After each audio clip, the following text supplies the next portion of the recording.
جی میں صرف یہ کہوں گی کہ عجلت میں یہ سارا کام کیا گیا ہے. شیڈیول بہت تیزی میں انہوں نے وہاں آپ نے دیکھا جاری کر دیا تھا، اور جمعے اور سیٹرڈے کا دن تھا. بینکس میں اکاؤنٹس لوگوں کو کھولنے ہوتے ہیں، خاص اسپیشل ایکسپینسز کے لیے اکاؤنٹ کھولا جاتا ہے. صرف جمعے کی صبح تھی. پھر اس کے بعد آپ نے دیکھا نامینیشن فارمز کافی ایکسٹینسو ہیں، لیکن پیپلز پارٹی نے درخواست بھی ڈالی کہ ٹکٹوں کی بھی ڈسٹریبیوشن، لوگوں سے بات کرنا، پی ڈی ایم کا بھی جو ہم جوائنٹ کرنا چاہ رہے تھے کچھ تو کیے ہیں، لیکن ہر چیز کے لیے 1-2 اور دن ہم نے مانگے تھے جو نارمل ہے. اس میں کوئی ایسی عجیب اور غریب درخواست نہیں تھی. آؤٹ آف دا وے کوئی ہم نے فیور نہیں مانگا. تو اب نامینیشن پیپرز ہمارے فل ہو گئے، ٹکٹیں ساری دے دی گئیں اور وقت پہ سارا کام کر دیا. پیپلز پارٹی صبح 8 بجے سے الیکشن کمیشن میں کھڑی ہے جی، کیونکہ ہم عدالتوں کا اور ای سی پی کا احترام کرتے ہیں. یہ ہمارے لیے محترم ہے. ہم کمپلینٹ بھی ان سے کرتے ہیں اور ان کے بارے میں بھی کریں گے.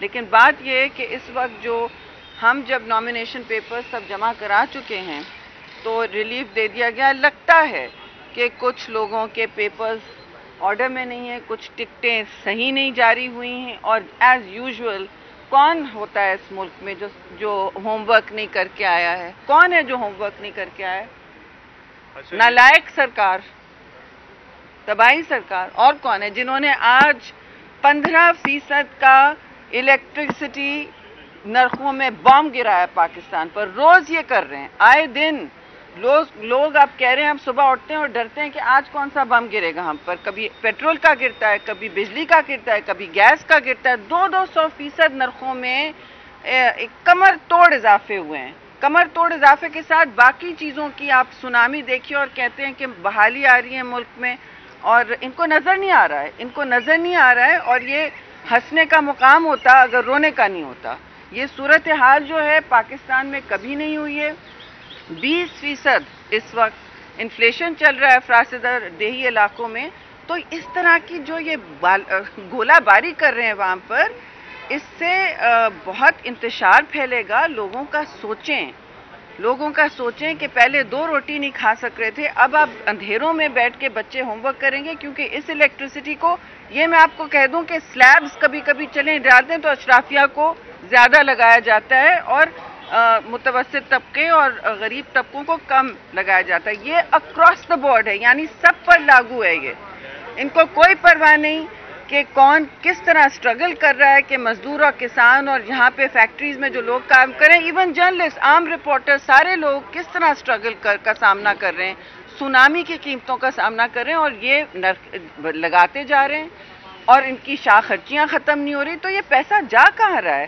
قرضہ بھی انہوں نے 200 پتہ نہیں کتنا لے لیا، 11-12 بلین ڈالرز انہوں نے 2.5 سال میں لے لیے، جو پاکستان کی کوئی حکومت نہیں لے سکی. تو یہ پیسہ جا کہاں رہا ہے؟ یہ عوام کا پیسہ ہے اور یہ ہمیں مقروض کرتے جا رہے ہیں. 2.25 لاکھ انہوں نے 2.5 سال میں 2.25 لاکھ ہر پاکستانی کو مقروض کر دیا ہے.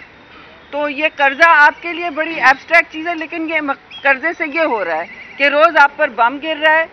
انہوں نے انٹرسٹ پیمنٹس بھی اب اتنے بڑھا، یہ ساری صورتحال بالکل کرائسس تک پہنچ گئی ہے. اور ملک میں اب ظاہر ہے لوگ سوال پوچھ رہے ہیں کہ ان کا کون احتساب کرنا ہے؟ ان سے کوئی پوچھتا نہیں ہے. یہ جو مرضی ہے منی بجٹ لے آئیں روز، ہو تو یہ رہا ہے. تو افسوس سے میں کہوں گی کہ ہم اس گولہ باری کی شدید مذمت کرتے ہیں، اور یہ بھی ڈیمانڈ ہے کہ ان کا کوئی احتساب ہو. اب میڈم پیپلز پارٹی نے کل خط لکھا تھا الیکشن کمیشن کو، کل خط لکھا تھا، اس خط کو بھی مسترد کر دیا. آج الیکشن کمیشن نے توسیع کر دی ہے شیڈول میں. اس متعلق تو یہی تو میں بتا رہی تھی جی، شروع بھی اسی سے کیا تھا. یہ الیکشن اپوزیشن کے لیے کتنا معنی رکھتے ہیں؟ کیونکہ اگر سینٹ میں پی ٹی آئی کی اکثریت آ جاتی ہے تو ایک جو ڈیٹرنس کا فیکٹر تھا اپر ہاؤس کی طرف سے وہ ختم ہو جائے گا. تو کیا اپوزیشن ارریلیونٹ ہو جائے گی؟ دیکھیے انہوں نے بالکل اپوزیشن کبھی ریلیونٹ نہیں ہوتی. ہم نے محترمہ شہید کے دنوں میں 17 پیپلز پارٹی ممبرز تھے ایک زمانے میں، پھر ہماری اس کے بعد حکومت آئی ہے.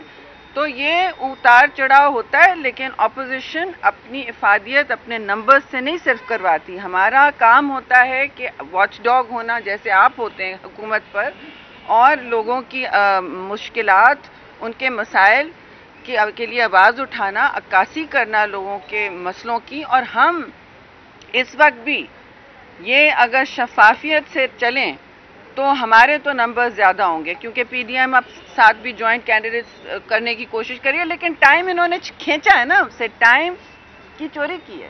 اور ٹائم جو ہے ہر چیز پہ ڈاکہ ڈالتے ہیں، عوام کے جیبوں پر ڈاکہ ڈال رہے ہیں، اپوزیشن کے حقوق پر ڈاکہ ڈال رہے ہیں، یہ چوری ہے. میڈم یہ بتائیے کہ یہ جو امیدوار ہوں گے پی ڈی ایم کے مشترکہ امیدوار ہوں گے چاروں صوبوں کے اندر، یا آپ کی پی ڈی ایم میں شامل سیاسی جماعتیں انفرادی سے؟ یہ ہماری کمیٹی بنی ہوئی ہے اور ظاہر ہے ہم کوآرڈینیٹ کر رہے ہیں، ہم ہر صوبے میں کوآرڈینیٹ کر رہے ہیں. میڈم یہ بتائیں کہ ہاں جی ہاں یہ بتائیں کہ سینٹ انتخابات سے قبل پہلے کبھی بھی اس طرح کے الزامات، ویڈیوز لیک اور اس پر پورا یہ کیا یہ کوئی پری پلان ہے؟ یہ دیکھیے، آپ نے دیکھا ہے کہ عدالت میں بھی ایک پریزیڈنشل ریفرنس آیا ہوا تھا اس پر، وہ پارلیمان کے حقوق بھی چھینے جا رہے ہیں کہ آپ پارلیمان کی کو ترمیم بھی آپ اس طرح کریں کہ ہم اوپر سے آرڈیننس، پریزیڈنسی کو تو آرڈیننس فیکٹری بنایا ہوا نا، تو وہاں فیکٹری سے نازل ہوتا ہے آرڈیننس، وہ عدالت میں پھنس گیا ہے. پھر آپ نے ایک اور وہاں پٹیشن، ایک تو ریفرنس ہے،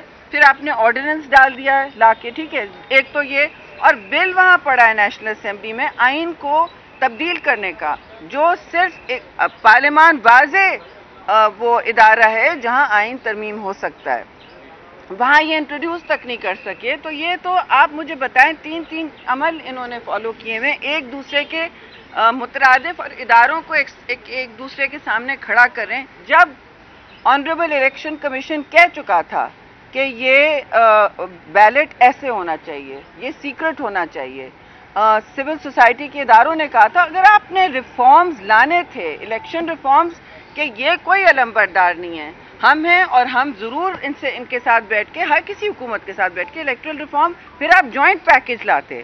لیکن نہیں، الیکٹرل ریفارمز ایک بہت معنی خیز اور اہم چیز ہے، لیکن آپ جوائنٹ نہیں لائے، آپ نے بس نازل کر دیا دھڑ کر کے، جس طرح آپ ہر چیز کرتے ہیں.